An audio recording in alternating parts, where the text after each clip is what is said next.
Good evening, ladies and gentlemen, and welcome to another broadcast here, a fast break here live for Ice Radio. Where we bring you always sports. On tonight's show, the Final Four is set. All the number one seeds made it, and I'll break down who's my favorite, who can win the championship, and who have the best odds. Secondly, recap the Sweet 16 Elite 8 matchups over this past weekend, the men and women's side of things. Also, NUSC women's winning national championship without JuJu Watkins in the fold. I'll break that down as well. Plus, what's really going on in Memphis? Grizzlies fired Taylor Jenkins with the playoffs fastly approaching next month. What's going on there? We'll discuss that here, all that in here at Fast Break here live for iSports Radio. Your week for all sports.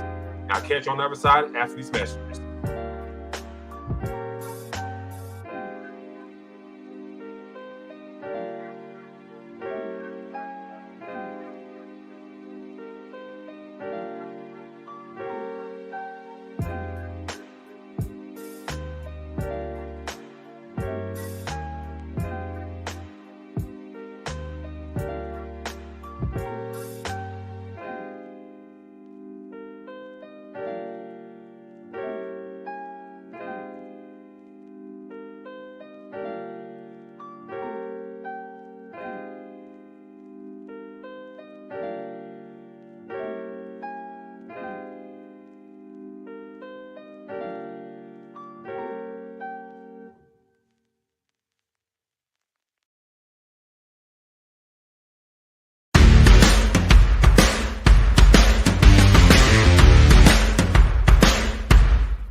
Hi, eSports Radio fans. This show is brought to you by Planet Jerky Premium Brisket Beef Jerky. Planet Jerky is the official jerky of the 2022 California League champion Lake Elsinore Storm, single A affiliate of the San Diego Padres. This all brisket jerky has gluten-free options, contains no MSG, no sodium nitrate, is low in sugar, and high in protein. Go to their website at planetjerky.net and follow them on Instagram at Planet Jerky. Planet Jerky, the jerky that's on a whole other planet.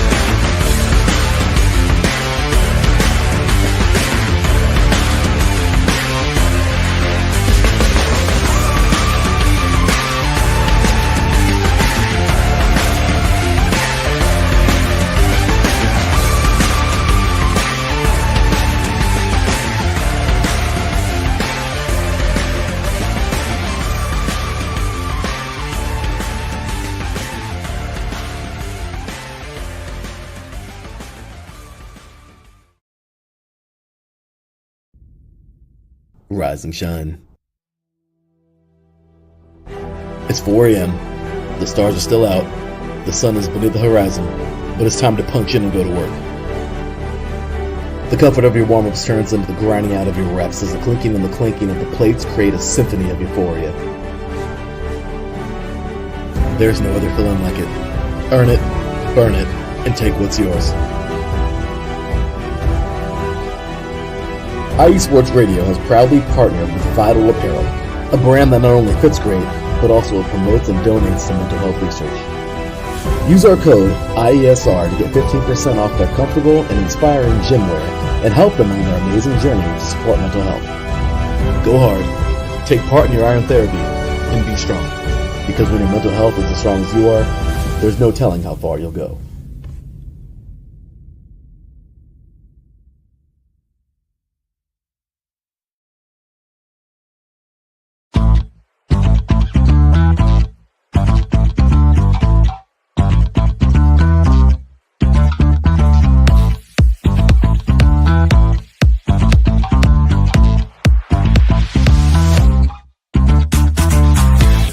Hey there, IE Sports Radio fans. Be sure to check out our sponsor, Seal the Deal Wax Seals by Cecilia B.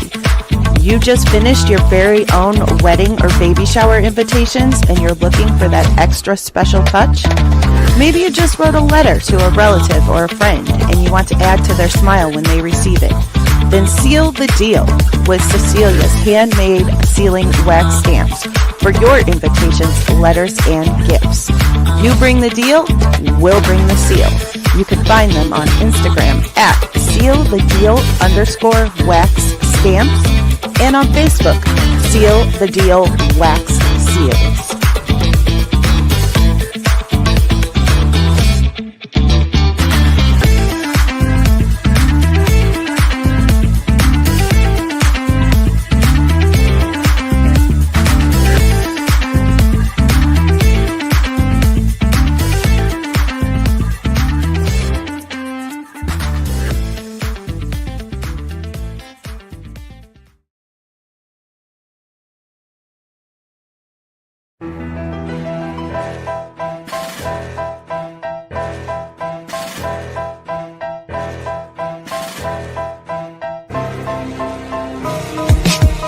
For the last 10 years, IE Sports Radio has been bringing you amazing content ranging from interviewing legendary athletes, coaches, and other authorized media personnel to building tailor-made shows dedicated to all major sports cities around the country.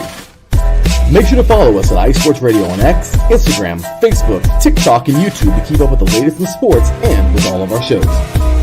Also, make sure to check out our daily updated website at iesportsradio.com. At iesportsradio.com, you can see our daily show schedule and check out all of our show pages with personal bios to learn a little bit more about each of our awesome hosts. In addition to our show pages, you can catch the IE Sports Radio blog, Hall of Fame, Fans of the Month page, and our merchandise shop including t-shirts, tank tops, caps, long sleeves, hoodies, and more. For now over a decade here at IE Sports Radio, we've continued to be by the fans, for the fans, and we thank you all for your support and for making IE Sports Radio your direct feed for all that is sports.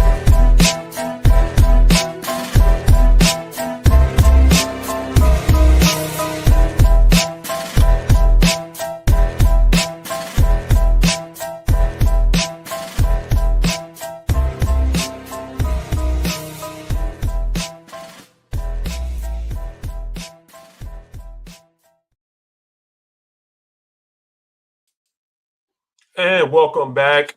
Your one half of your host here, Fastback here for IE Sports Radio, Davidson, Crooks Process right there. Thank you for tuning in with us tonight. On the scroll right there, if you love us, IE Sports Radio, that's all wherever you're at. Google, YouTube, Twitch, which is kind of messing up right now, Twitter/X, Facebook, Instagram, you name it, we on there. So do give us a follow on those social media feeds right there, however you listen to your podcast. Also, go to iesportsradio.com for all your latest shows, news, and feeds. Go to iesportsradio.com/fastbreak where you go to our specific page right there as well. Also, our newest sponsor, our latest sponsor, Raw Nutrition Supplements. Go to getrawnutrition.com. Use that promo code IESR for 10% off. And hey, you know, everybody wants something cheap or something knocked off. So go to getrawnutrition.com. Go to IESR for the 10% off code right there. Like I said, supplements, water pills, t-shirts, whatever you looking for. You name it, they got it. Look on the website, use that 10% off, and get hooked up. Hey, springtime's blooming, summertime's right around the corner. After that, get your body right, get your mind right.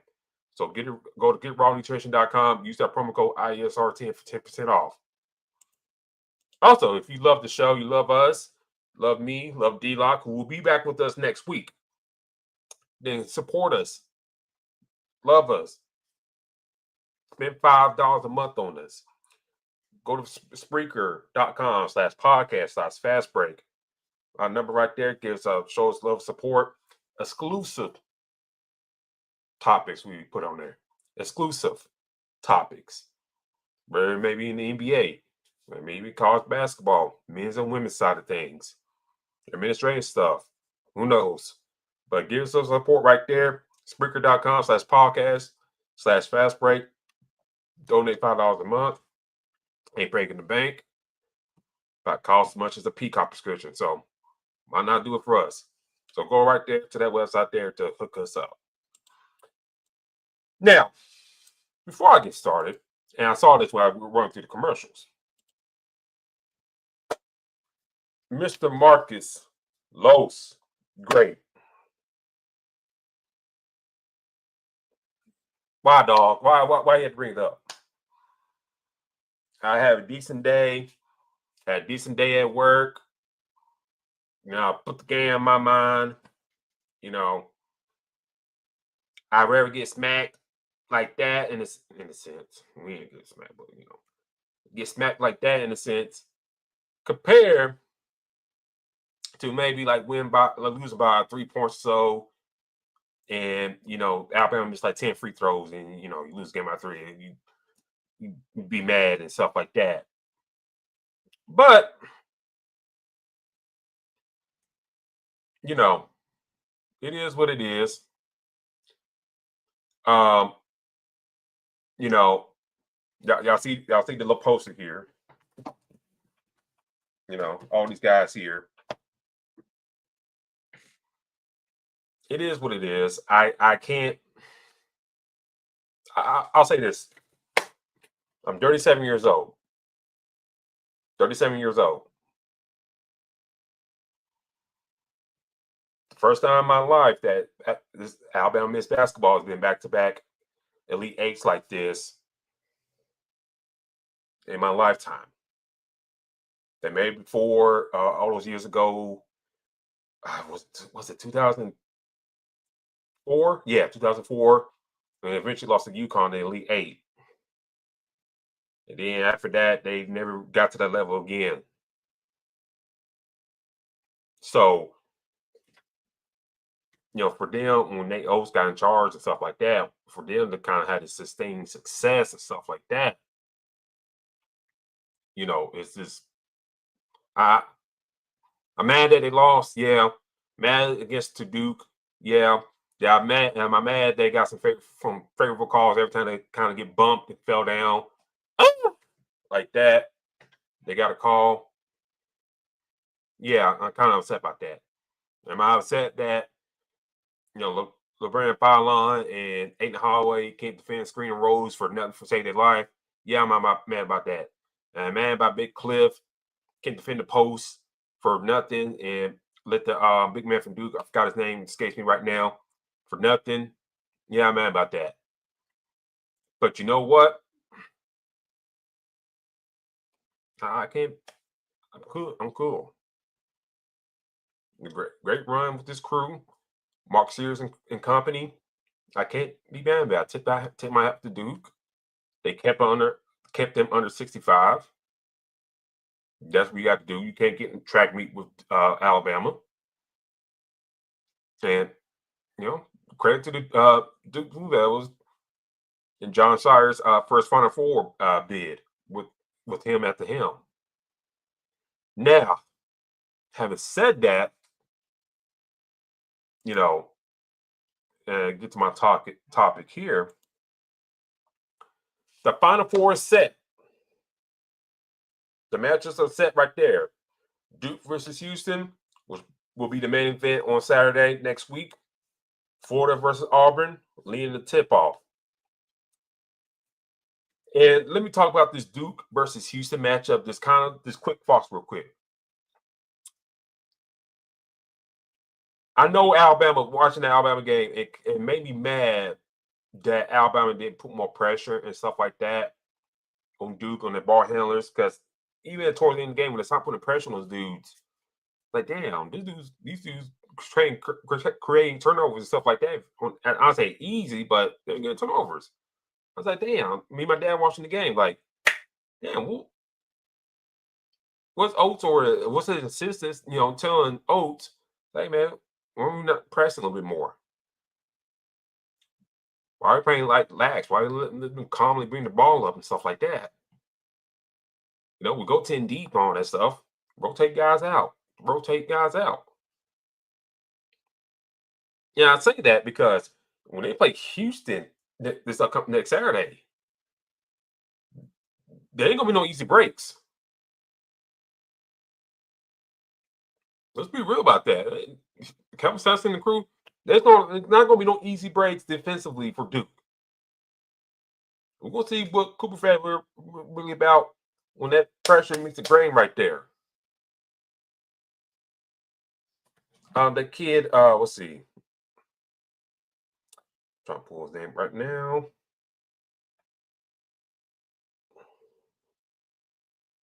Give me just a second.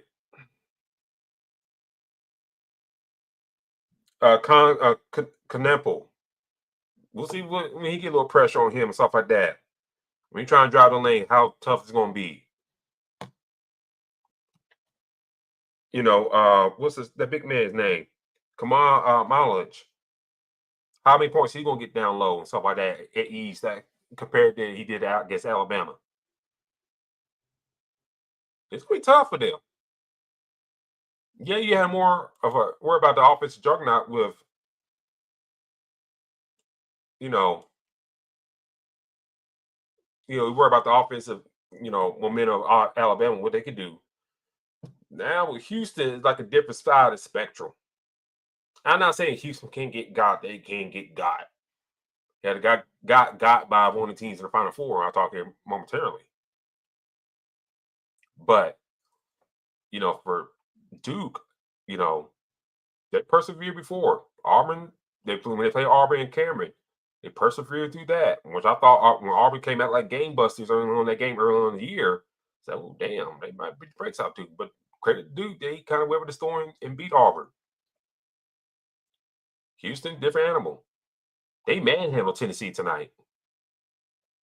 They make no bones about it. The first half of it, shelf kiss defensively. Now, I won't say they coasted in the second half, but second half was like more easy going. And Tennessee, basketball is a game of runs, and Tennessee made it runs and whatnot. But Houston kind of held in check for the most part.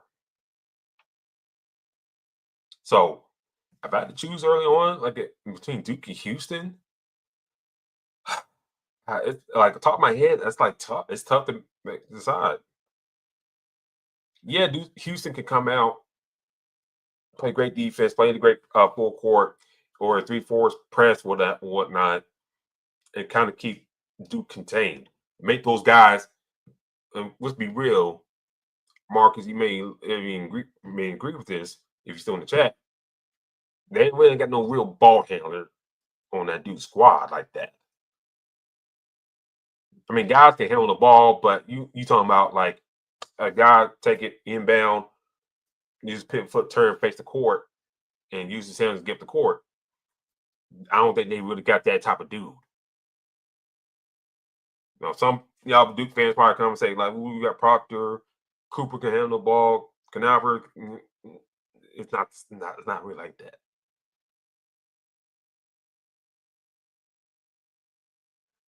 So I think Houston will probably recognize it. Kelvin Sampson and his coaches will probably recognize that, and come Saturday, it's gonna be hell, and they're gonna probably come try and punch Duke in the mouth. Probably won't see them laxing at all, or they're gonna probably use the first couple minutes kind of get a feel of it, and then Kelvin Sampson and them are gonna attack. But if I had to choose a win, I don't know. It's tough. It's tough because Duke can persevere. I'll give them credit on that. They can persevere like a MFer this year. So it's hard to count them out in that sense. But besides Cooper Flag, those other guys got to show up. That's the main thing. The guys I mentioned, Proctor, Knauer, and Malach, excuse me, those guys got to show up.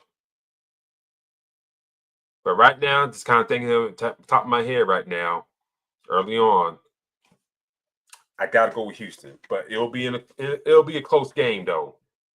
I don't think Duke can get blown down and stuff like that, but it'll be a close game and it'll be very low scoring, in that sense. If it gets, it's a good benchmark. If it gets past 70 or so, I took the odds favor to Duke. Lower than 65, I took the odds favor to Houston. So y'all can jot this down. I said it here. Above 70 scoring for both sides, get the edge to Duke. Below that, below 65, get the edge to Houston, as we saw in their matchup against Tennessee today. On the other side of things, Florida v. Auburn. We have Florida beating Texas Tech on Saturday, in which at one point you thought that Red Raiders might do it. They were kind of manhandling Florida down low, kind of taking their lunch and all that stuff. But Florida kind of came back and won that game. I said, damn, Tech might do this job. I said, damn, they kind of Top is getting what he wants down low. Let's see. Pulling up right now. Oh, damn you.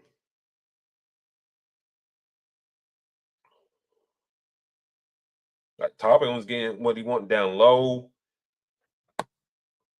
Williams was getting his shots as well. I thought Tech was going to do it. But give credit to William Clayton Jr.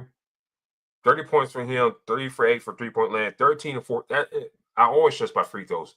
13 for 14 for the free throw line. I always stress that by free throws. I always stress about that. If you make your free throws, and Florida shot well from the line, 25-27 for the free throw line.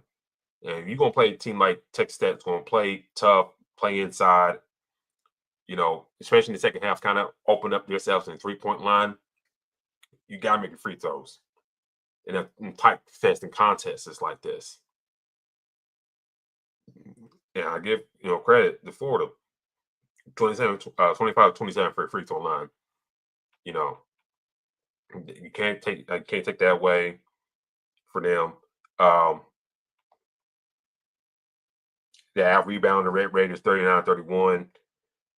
Both teams had 11 assists, 5 blocks for Florida, 7 turnovers for Texas Tech to Florida's 9. But like I said, the free throw thing is the major key. Texas Tech, that shot 53% from the line. Will that make a bigger difference? Probably so. And you talk about like a different type of game if they made it more their free throws. But, like I said, Clayton Jr. taking over, providing a consistent scoring for Florida, and they win that game on Saturday, 89-74. And then you go to today's matchups.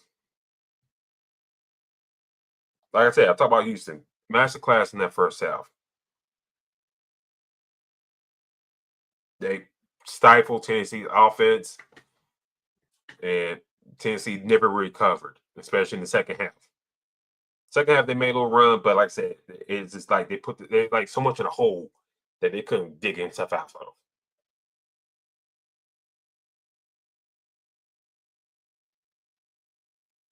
And give credit, like I said, give credit to Kevin Sutton and company. They did a great job there. On the other side of things, Auburn, Michigan State, they wrapped up not too long ago. Auburn wins 70-64. Main thing in there, Janai Broome got hurt, went to the locker room, came back.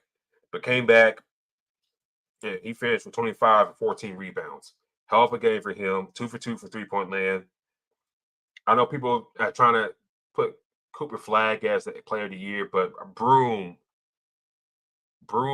deserves real consideration for it. I know it's a two-way race. It's a two-way race. And I don't know who the voters are leaning towards. You know, if I'm Bruce Pearl, I'm campaigning hard for my guy for player of the year. You know, I haven't checked the press conferences yet for these teams yet. But if I'm Bruce Pearl in that press conference after this game with Broome leaving, coming back, I'm campaigning say, hey, my top guy left and came back. My top guy helped lead us against a very good Michigan State team, against a Hall of Fame coach in Tom Izzo. My guy is player of the year. My guy is that dude. And came back to lead us and go to the Final Four once again. Our second Final Four. Janai Broome is our guy, and he should be player of the year. If I was Pearl. And maybe he didn't say that in the press conference like that. I didn't check it out. But they win 70-64. And at one point in the first half, they went on a 17-0 run against Michigan State. And I think which really, really rocked Michigan State. I don't think they really, kind of like Houston did in the first half, they didn't really recover after that. They didn't. That 17-0 run, that was just brutal. If you're a Michigan State fan, you're just watching that damn. It's like that Kevin Garnett story, talking about the MJ story, all that stuff in his rookie year. Right, they just turned on you felt like you just on defense the whole time.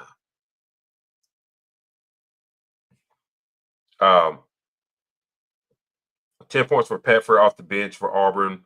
For the Michigan State side of things, Jace Richardson, 11 points for him. Kohler was 17 and 11 to lead away from Michigan State. 15 for Atkins. Just to kind of recap Michigan State, I don't know what Jace Richardson's plans regarding the draft is. I hope he stays another year. You know, talking about LeBron Fowler, for Alabama, he's a freshman and he's getting first round looks and stuff like that. I hope he returns because he still got a lot of maturity in his game to work on. Jace Richardson, same boat as well. These freshmen, they played well this year, but but different pockets of the year, they kind of okay, you still need to stick around. And I think with NIL and stuff like that, I think one of the things I like about NIL and stuff like that, especially in the college basketball part, there's no rush to get to the league. I'm not saying it is, but I think, with these younger guys, they put these on its years in the AAU and stuff like that, that you got to get to the league. I get to the league by 18. I get to the league by 18, 19, whatever. As soon as possible. Use as soon as possible. Use as soon as possible. As soon as possible. They got these guys, game on your potential, all this stuff, and blah, blah, blah, blah. And for the most part, these young guys get to the NBA, it takes a while for them to mature and get their game together. Look at the Chicago Bulls for a second. They've been on a nice little run. Josh Giddey, Kobe White, been turning up, scoring very well. Look how many years they've been in the league to kind of get to this point.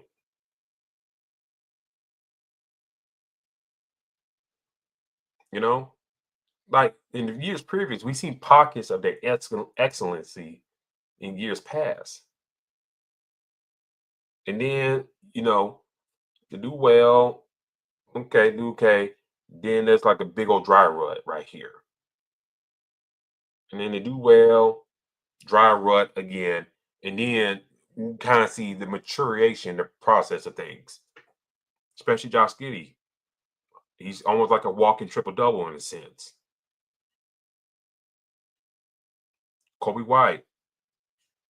Not really a true point guard, but kind of more of an off guard. He's kind of finding his role now in the NBA. But it takes years. It took him years to get to this point. That's what I'm trying to say. You know, with like guys like Jace Richardson, LeBron Fallon, and others in this tournament, these young guys, I hope they're not in a rush to get to the league. The league will be there. But, you know, some of these guys' games need a little more maturing before you get to the NBA. I understand you're trying to get to the money, but no, let things mature and see and build your game. Break some records where you had Duke, Michigan State, Alabama, Auburn, whatever. But don't be in this in a rush. So, you know, for Jace Richardson, I hope, like I said, I hope he stays. If he doesn't, you know, I know I brought up NNL, but I know his dad is like Jason Richardson, but you get my point. But I'm just hoping, you know, the run that Michigan State had, you know, him getting started signing lineup during conference play. I hope he come back next year and be kind of like one of the top players in the Big Ten, because there's a good chance that he will be. Or they put in the preseason, you know, one of the top of the watch list for like a potential Big Ten to play a year. So, you know, great season at Michigan State, one of those Michigan State years that, you know, frankly, you know, you kind of worry about, like, you know, they get a high seed like this, and then, you know, they kind of just trip themselves at the finish line. I mean, at the starting line. But, you know, got number 2 seed, went on through. Hey, they got to the Elite Eight. Not the results that they wanted, but I think Izzo crew will probably, if some of these guys stay, we'll probably be back again and whatnot. All right, went long there. I'm gonna take my first break. After the break, kind of recap the Sweet 16, Elite 8, go from there. Also, talk about USA Women's. Can they win a championship without JuJu Watkins? So I'll discuss that here and much more here on Fast Break here, live for Always Sports Radio. You're the for Always Sports, and I'll catch you on the other side.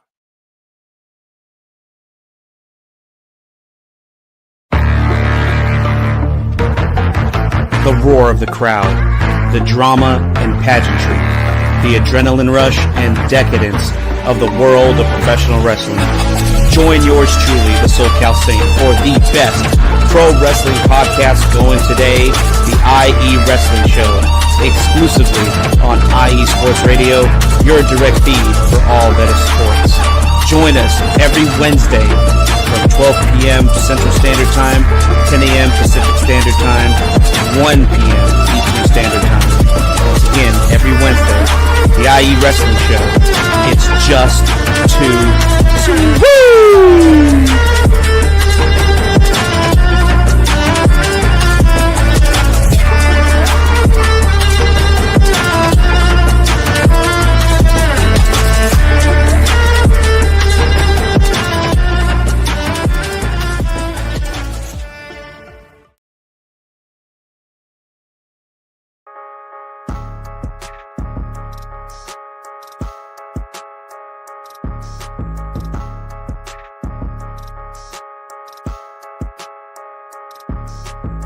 How we doing, sports fans? This is Christian Harvey, your host of Gritsville, USA, your go-to show for all things Detroit and Michigan here on IE Sports Radio. Whether you're here for Gritty Lions talk, getting pumped up for the great Detroit sports renaissance, or hating on your neighbor depending on if they were green or blue, we got you covered.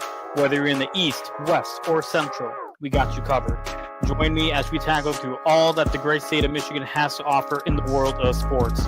Catch me, Christian Harvey, each week on Gritsville, USA, right here on IE Sports Radio, your direct feed for all that is sports.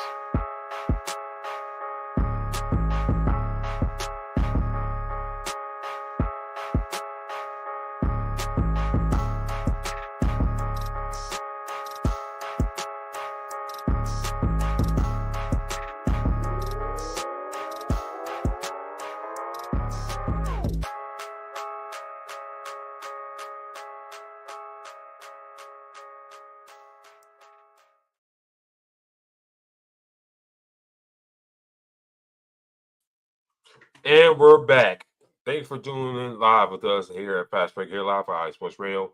You're the week for Always Sports. D-Locke will be back with us next week. So I'm really excited about that.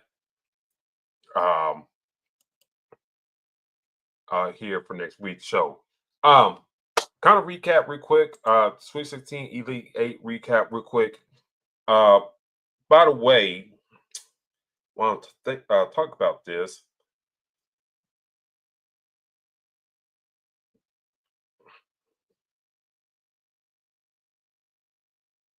I forgot to mention this. Tomorrow, for the women's side of things, you got Connecticut, UConn tomorrow, ESPN, and then Texas, TCU as well on those side of things. I'll dive more to USC here momentarily. On the women's side of things, in the round of 8, you got UCLA beating LSU 75-62 with Lauren Betts with 17 points, 7 rebounds, and 6 blocks for her. 18 points for Jaquez to lead away for the Lady Bruins. I'm going to say this real quick. Great game by Lauren Betts. And I'll pull it up right here. Because when I talk on the Crooks process, that was a show that I do, I always say the internet's gifting and the curse at the same time. Now, some of y'all probably listen, saying that, what do you mean by that? What I mean by that is some people, like this dude here,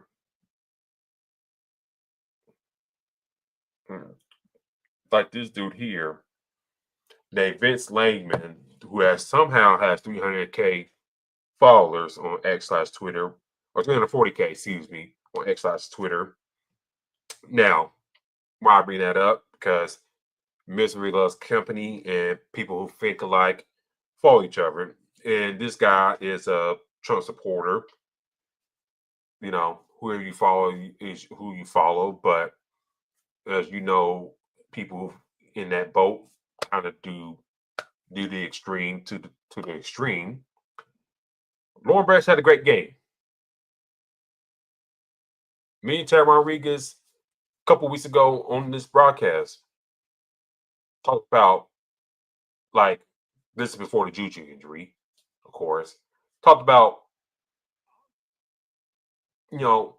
will be like a disappointment if USC women's and UCLA ladies didn't make the Final Four.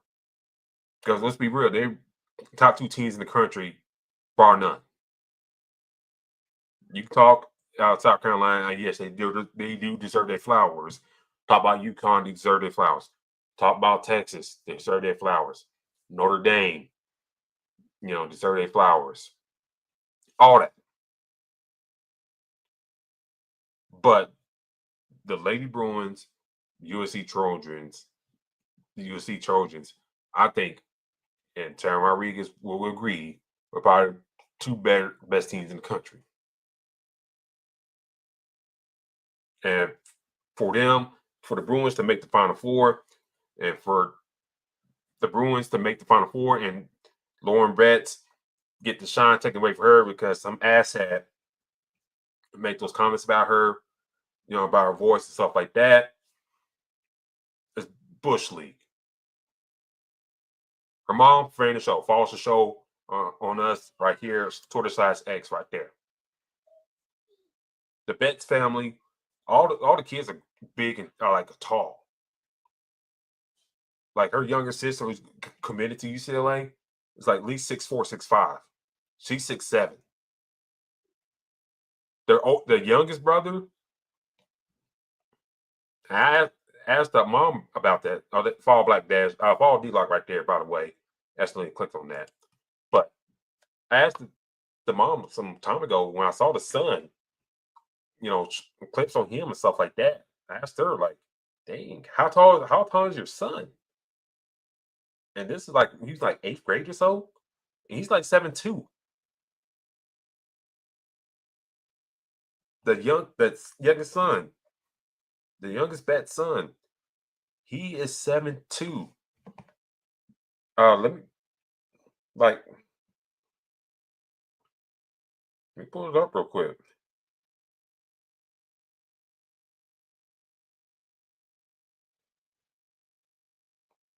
Try to pull it up, but I don't got it right now. But let's see.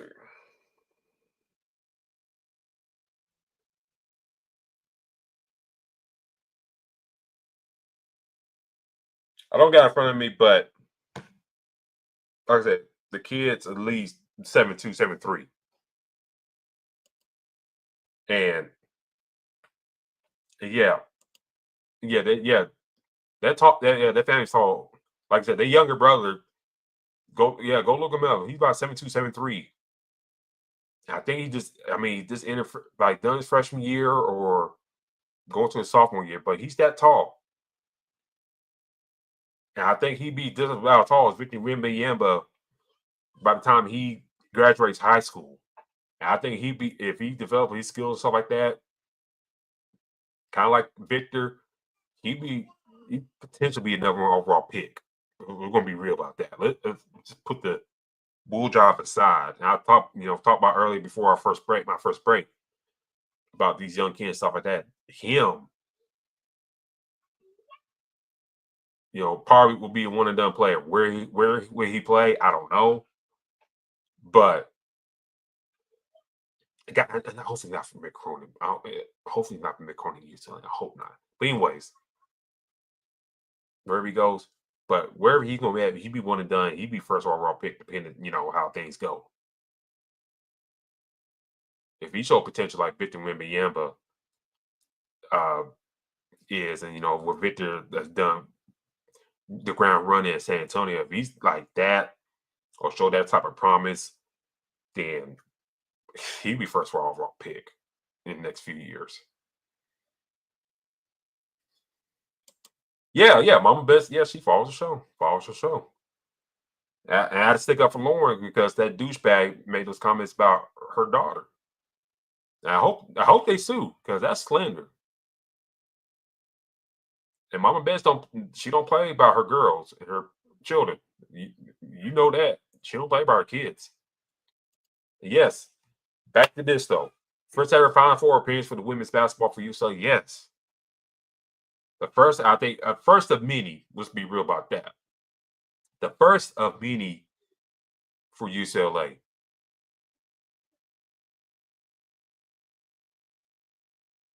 Because look, if you look at it, you got Aaliyah Chavez, one of the top recruit in the country. She committed to Oklahoma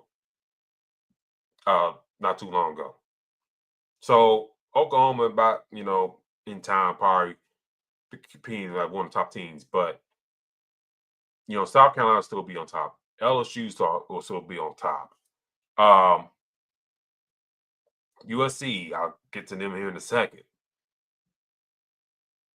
What's going to happen there? It'll still be on top. UConn will always be at top. Tennessee, they getting back there to the fold in the top. They kind of took a little drop and stuff like that, but I think they're slowly getting there. Alabama got a good class coming in, the women's side. So keep an eye on them and see how they develop, those girls coming in. Ohio State's always going to be strong. TCU, we'll see they keep this up. My home team in Texas, I think they'll still be there and whatnot. So, but I think with UCLA, with them, I think them in the Big Ten, if the Big Ten really ain't that strong, if we would be real. Like, y'all go back and look at the standings. Like I said, just you and USC. Everybody else was like, except for Ohio State, Michigan State, but everybody else is like. But congrats to the Lady Bruins. They haven't been against LSU. Our brother who does the our New Orleans show, he added us early about being like a David and Goliath matchup. You know, Kim Mulkey was trying to say that bull jive and all that stuff. And I want to type something, but like that's just Kim Mulkey talking, trying to, say something. Because let's be real, Kim Mulkey being in the Goliath position a hell of a lot more time. And let's be real, LSU ain't no damn David. Let's be real about that.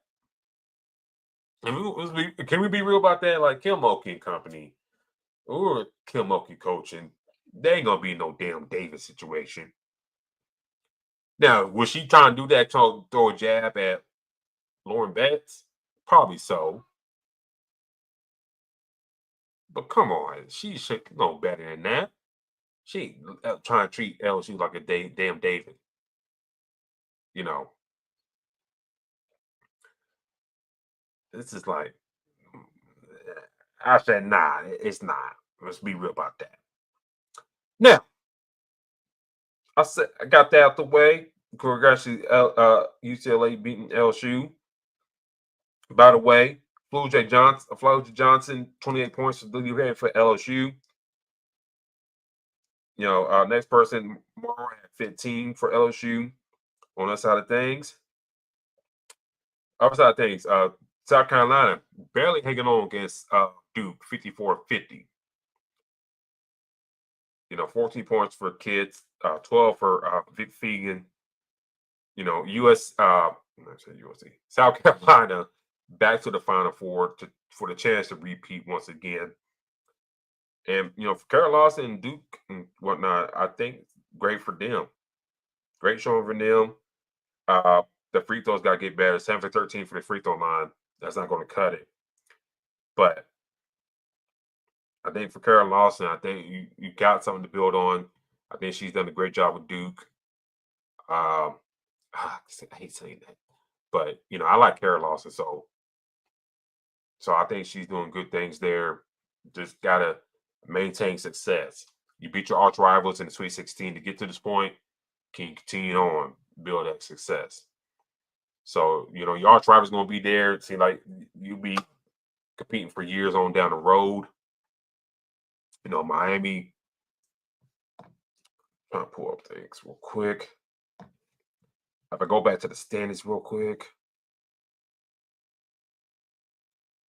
North Carolina State, you have to contend about Notre Dame.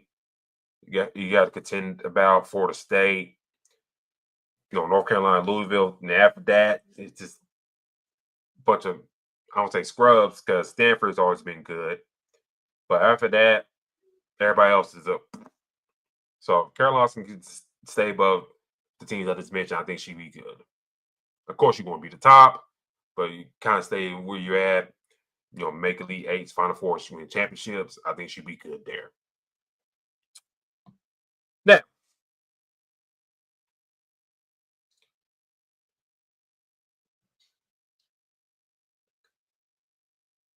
going to, I'm pulling up, back to yesterday. I watched that USC and Kansas State game. USC won 67-61. Now, at one point,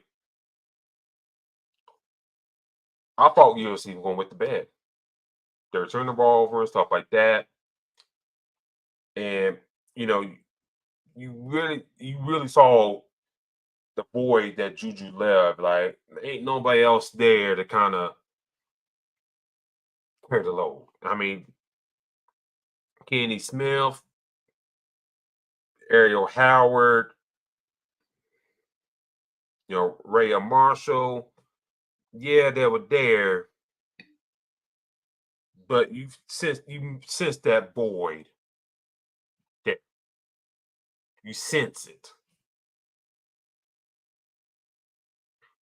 And they won a game against Kansas State. Kansas State had their chances. And I don't know what, and I give the Kansas State coach credit. He told the girls not to foul. At one point, they were just down 3 in the game clock, shot clock. was different, and you had a chance to get the ball back and potentially tie the game. He told him not to foul. He said, "Don't foul, don't foul, don't foul." He was on the sideline, "Don't foul, don't foul." And for some reason, those girls fouled. And then, the girl, I forgot, went to the free throw line, made her shots, and now you just put yourself in the hole. So much so that they never really got dug out of it. Now, yeah, they missed a couple layups and stuff like that up in Spokane, and they ultimately lost the game. And I'm trying to pull it up right here. And shout out to Akoya Lee, part of her last college game. She's tough throughout the game, but it just wasn't enough. Serena Sandell, trying to make some plays. Got 1 point. The replay proof to look at a review that her and her player touched the ball going out of bounds. And, you fought after that got turned into Kansas State's favor. You figure, I was like, damn, they might do something. Then, like I said, they missed 2 layups. And this is after, Lee got the offensive rebounds, and they just couldn't capitalize. So, I bring this up. Can USC win a national championship without JuJu? They got UConn tomorrow. Paige Buchers has been on the roll. She dropped 40 plus on Oklahoma the other day. USC don't got JuJu. I talked about that USC UConn matchup months ago. The USC looked good coming out, making shots off like that, but they had JuJu Watkins at the time. And yes, UConn made it come back, all that stuff, and made the game close. But at that time, talked on that point. In that game right there, it solidified my thoughts like, okay, this team can potentially win the national championship.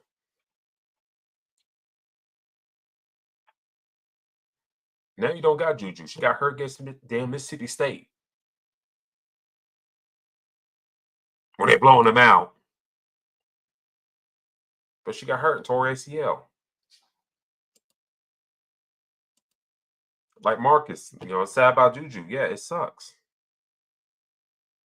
Because I think I had USC win the championship, and I think this would be in her coronation as being one of the greats in women's basketball. All basketball, really. But especially in the women's side of things. And it sucks that she had the ankle injury beforehand. Now the ACL injury. Now she's going to be out. She's going to probably miss next year. If we're going to be real about it.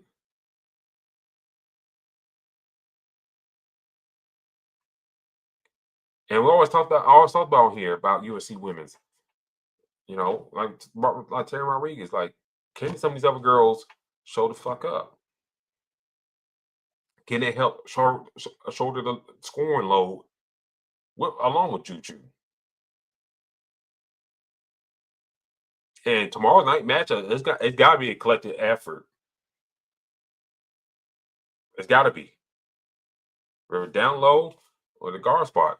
And also, can you change Paige Buchers and stuff like that for scoring on her scoring tear? That's the main thing. Because if they can't do that, they're going to be in a world of hurt. She had 40 points, 6 rebounds, 1 assist in that game against Oklahoma. Shady had 12 points off the bench. Sarah Strong had a double-double, 11-11. So she got help from down low and from the guard spot off the bench. 3 steals for Shade and Buchers. 3 steals for Fudd. 4 steals for Chin. 18 damn steals in that matchup against Oklahoma. If USC, you gotta play a perfect game, man. You can't have less than 5 turnovers against them. If they get more than 10 like that and get in a fast break, they whipping y'all's ass. If you had JuJu there, it'll offset a lot. You don't, you only ran at the gym like Oklahoma did. Now, I'm kind of serious what Gino's going to do defensive wise. If you're going to put the pressure on them early on and kind of make somebody beat them.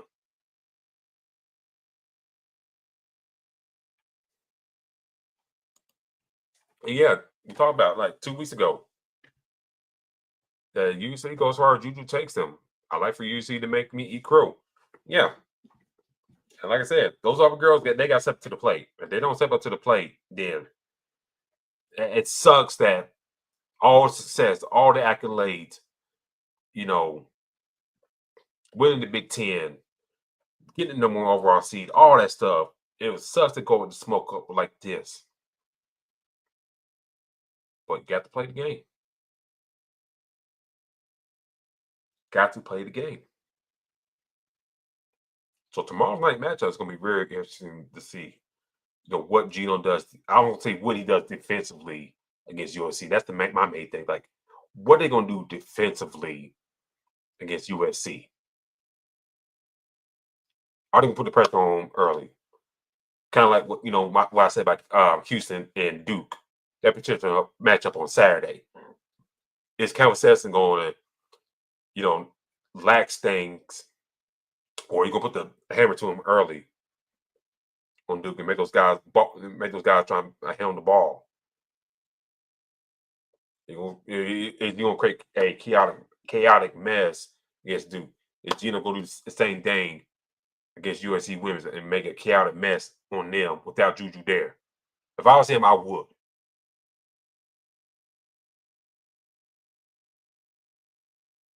That's just me. We'll see. And we'll see if Lindsey Gottlieb can adjust and coach the game of her life against UConn tomorrow night. So, having said all that, I'm going to take my last final break. On the other side of things, what the hell's going on in Memphis with the Grizzlies? They fired Taylor Jenkins. What's the hell going on there? But this is Fast Break here live for Ice Sports Radio. You're the Reef Forward Sports, and I'll catch you on the other side.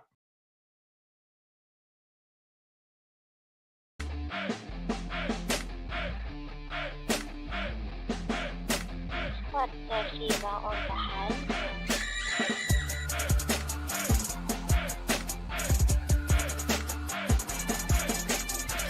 Hey, yo, what's good, Georgia? It's your boy ACS, and if you love sports from the Peach State as much as I do, then Georgia Sports Central is your one-stop destination for down south sports, courtesy of IE Sports Radio, your direct feed for all that is sports.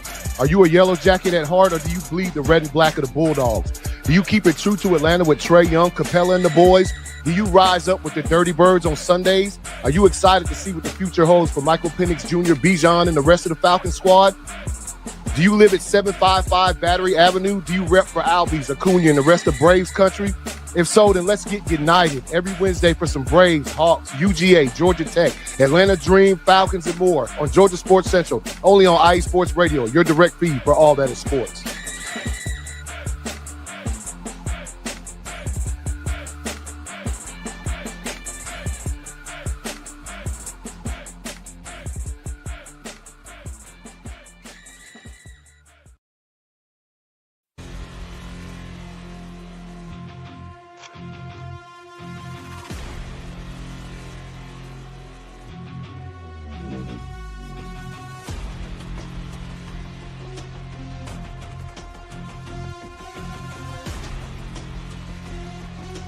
What's up, Pittsburgh? This is Ralph DeLeese, the host of the Injury Report on IE Sports Radio, your direct feed for all that is sports. Are you that passionate, diehard Steelers, Penguins, Pirates, or just a Pittsburgh sports fan? Then please join me on the Injury Report every Tuesday on IE Sports Radio, the direct feed for all that is sports. And I will update you on all that's black and gold, have you telling your Pittsburgh fans and friends. What's up with Pittsburgh sports? Tune in Tuesday with me, Ralph Galise, the Injury Report on IE Sports Radio, your direct feed for all that is sports. Let's go!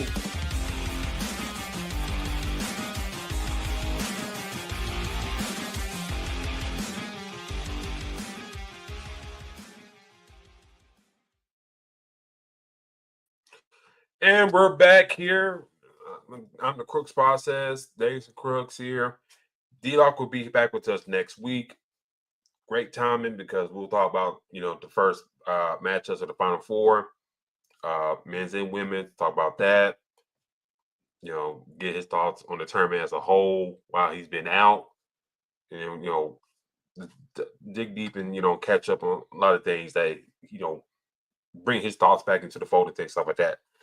Before I talk about the Memphis Grizzlies here, right now I'm on X/Twitter, and it seems like the Pistons and Wolves got into a fight and confrontation. It seems like Dante DiVincenzo's and everything and is in it. And lo and behold, Isaiah Stewart is in the mix of it as well. It seems like they got into the crowd. And then, Dante just like pushed off Isaiah Stewart. Nas Reed being held back. And shout out to the Pistons, great job by Bickerstaff this year, getting that crew back into playoff contention. If I'm being real, I think he should be in contention for it. I don't think he will win it, but for the turnaround for them, in which, man, I thought like Monty Williams was like perfect. I won't say perfect for the job, but like, damn, it's like perfect for him and all that stuff, and kind of grow that young team and stuff like that, and well liked. And it just went in smoke real quick, right there, and all that stuff. So we'll see the ramifications of that going on there. And also, I do want to touch on this real quick. Let me pull this up.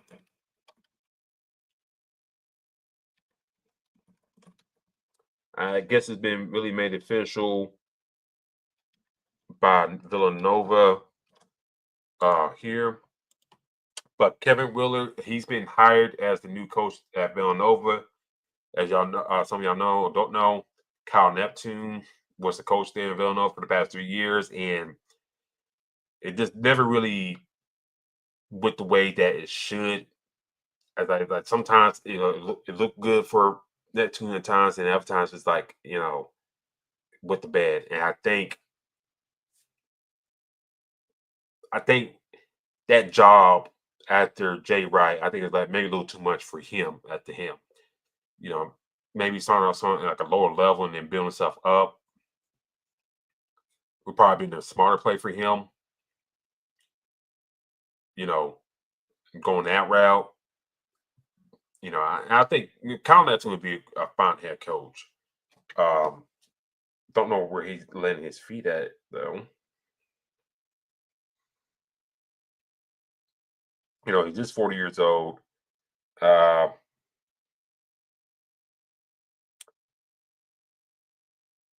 speaking of Neptune, oh, come on now.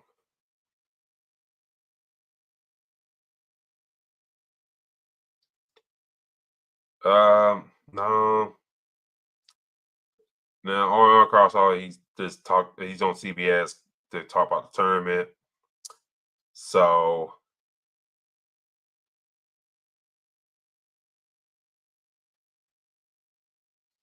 nothing really in the coaching spec for Kyle Neptune right now.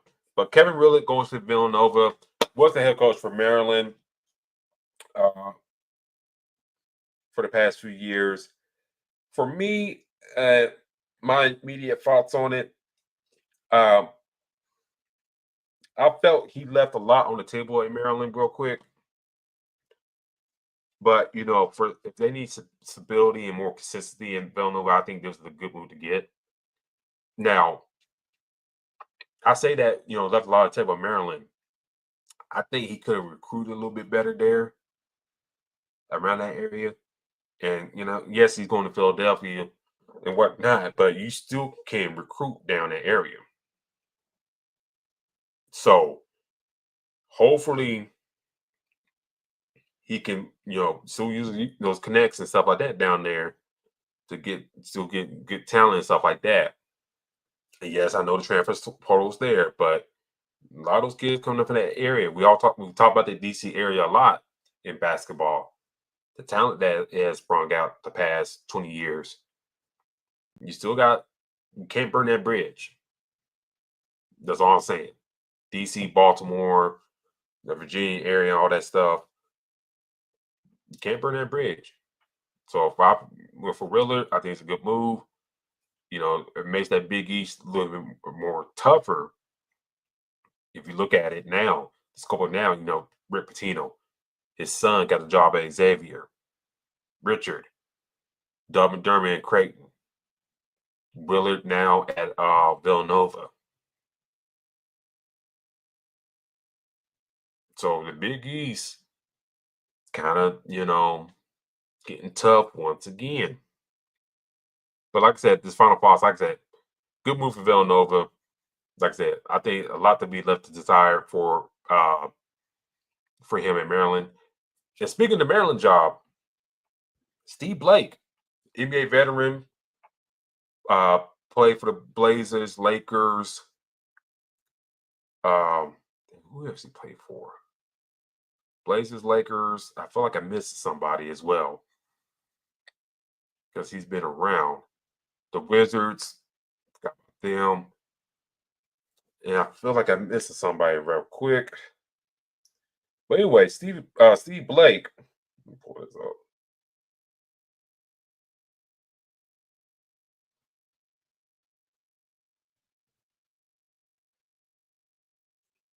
So Blake, for the Bucks, Nuggets, Clippers, Warriors, Pistons, and 3 stints with the Blazers.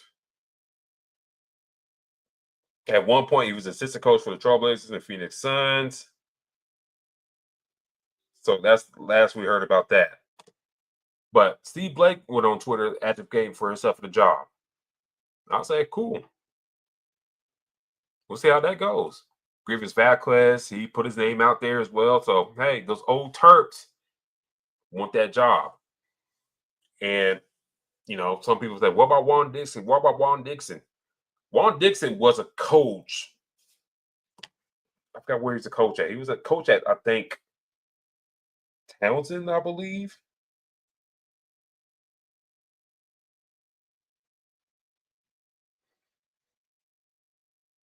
No, Compton State. Excuse me. He was a head coach at Compton State for about 6 years.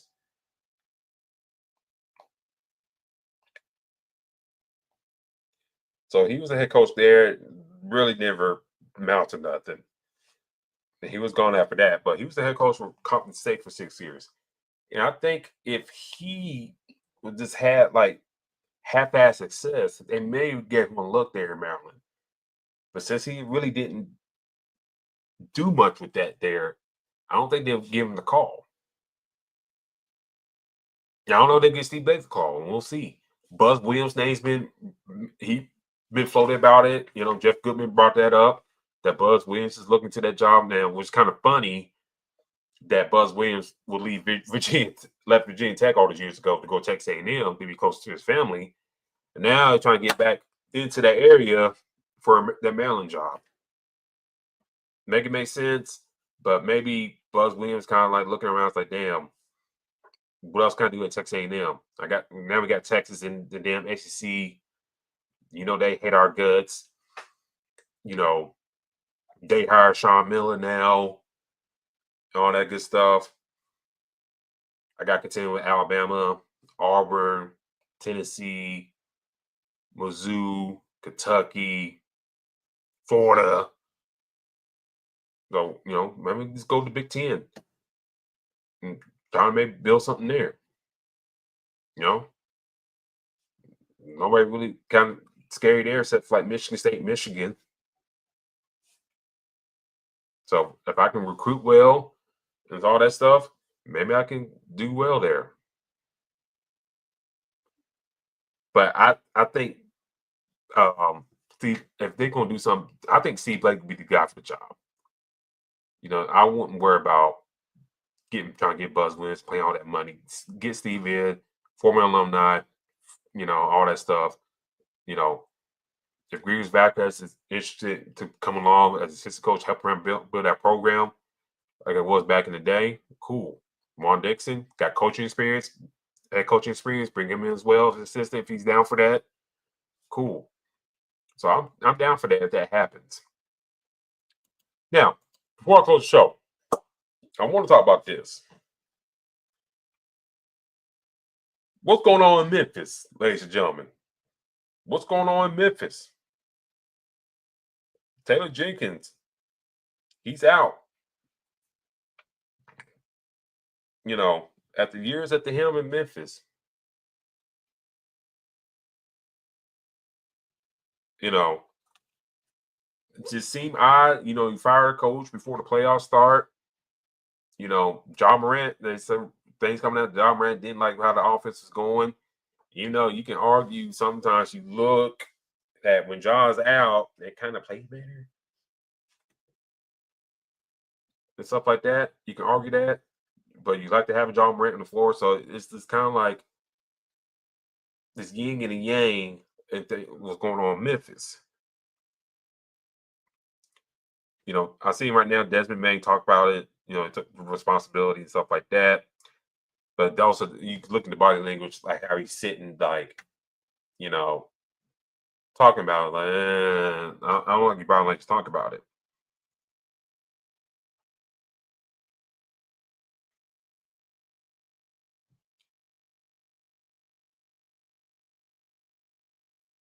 So,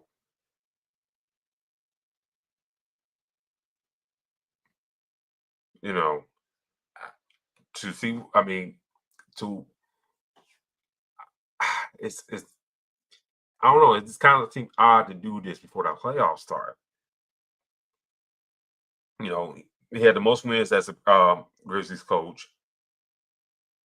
Top 3 defense with Memphis.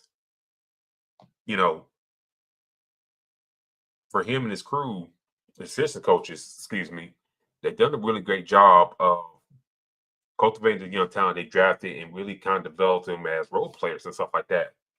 You saw your star ones in Bain, Morant, and Jaren Jackson. And I think this team really never materialized their full potential because at different points, John Morant's been out, Jaren Jackson's been out, Desmond Bain's been out. And it kind of sucks that, we never saw the full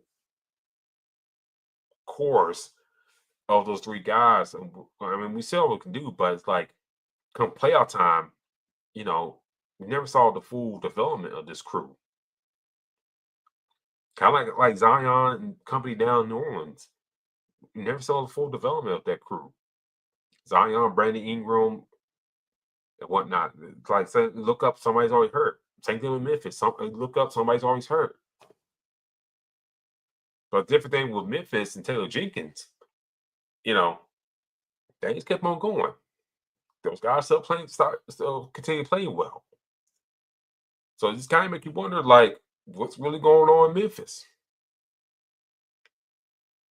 Was it the coaching thing? Was it, scheme and stuff like that? It could be a combination of a couple things. I think it's a little scheme and stuff like that. I also think, the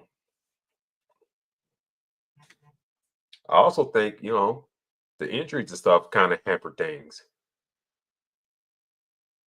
John Morant came back for the Lakers game, then he's out again. LOL, injured guys always show up for the Lakers game. But,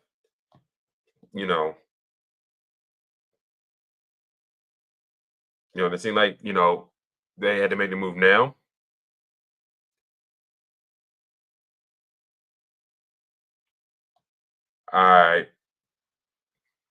If the report's true about John Morant complaining about the offense, I personally are hearing Taylor could have talked about it.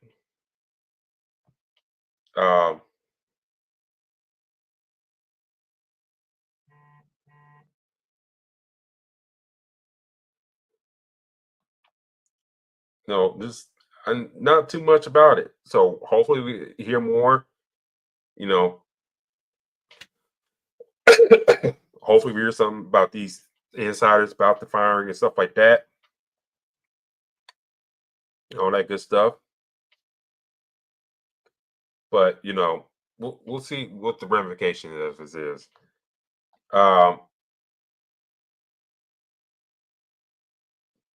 forgot who is going to take over for the job, but I don't think he's the placeover till they get a new coach hired. And that's the thing about Memphis. It's like guys get fired, and the replacement coach gets hired in, and they stick around for a couple of years, and they get fired, and they found another in-house person. It's kind of like a Grizzlies thing they've been doing for the past at least 10 years or so. So if I was somebody, whoever's ownership in Memphis, they got to start fresh. Get somebody fresh in there. I don't know, who they will look at to win, but you got to get somebody to kind of scheme well offensively with that crew. And also kind of make Jaren Jackson more of a rebounder. He's too damn tall to be averaging like 6 damn rebounds a game and all that stuff. I'm sorry. In today's NBA, you up and down, running for, and he can run for very well. In a way in the hell, he should be averaging about 6 rebounds a game. It's unacceptable. But, right now, just pulling up the NBA standings real quick.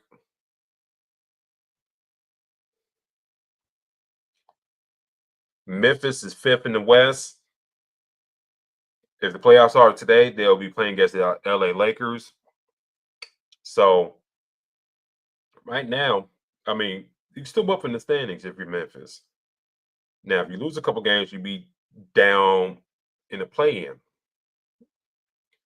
So, it's really bold, really bold, for Memphis, the Grizzlies brass to kind of Taylor Jenkins like this at this point in the season. Ja Morant and those boys weren't even gone. Hey, all fine and dandy. But you better hope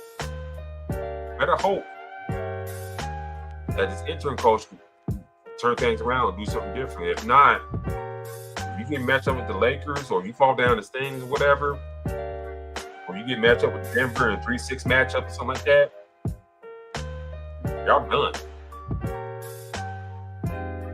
So we'll see what's going on in Memphis and all that good stuff, and keep an eye on them and how their season finishes out for the rest of the year.